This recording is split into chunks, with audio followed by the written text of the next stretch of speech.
What's up guys, I'm Nick from PRL, and the lift kit for our 5th gen CRV is finally finished. Today I want to talk about some of the details that went into designing a lift kit for a vehicle like this, and how we made it work.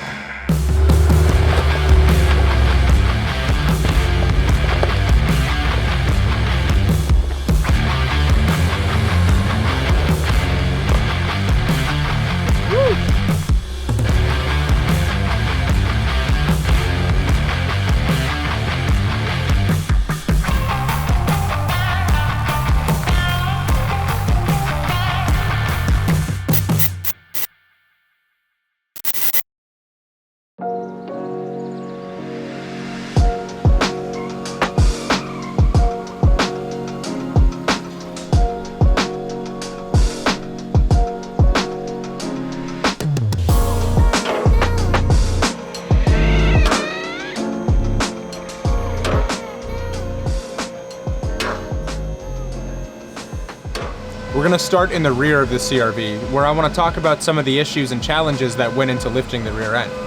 The biggest design challenge was actually figuring out how to design and place variously shaped spacers around the rear subframe and where it connects to the chassis to drop the subframe in unison while still maintaining a correct suspension geometry. This is an example of the spacer for the rear subframe reinforcement located here. Something that we wanted to take into account when designing this lift kit was making the kit modular so that it's as user-friendly as possible. For example, by ovalizing the holes here, we were able to account for multiple different bolt patterns, so we could use this exact spacer on multiple different parts of the subframe. The rear is much more complex than the front. It contains 4 different spacers that mount in 6 different spots, as well as a bracket to relocate the brake line.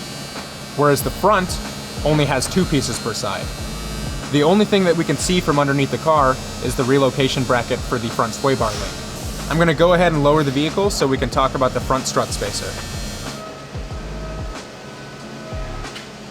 So we're up front underneath the hood of the CRV, where we can see the most interesting and visible portion of the entire lift kit, the front strut spacer.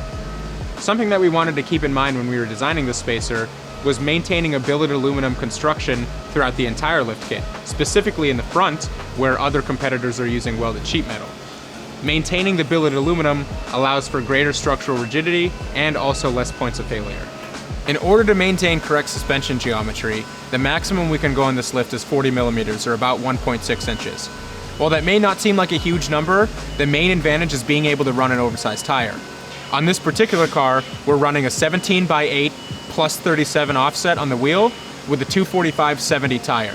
We found that this was the perfect spec to where we're not going to rub when we're going over large bumps or turning the wheel all the way. We found that this combination greatly increases the approach and departure angle, as well as the center clearance. So while this lift kit isn't necessarily going to turn your stock CRV into a rock crawling machine, it is going to increase the practicality as well as its overlanding abilities while still making it look a little bit more aggressive. So like I mentioned earlier in the video, we just finished the first production batch of these, so please keep an eye on our social media for when this kit becomes available.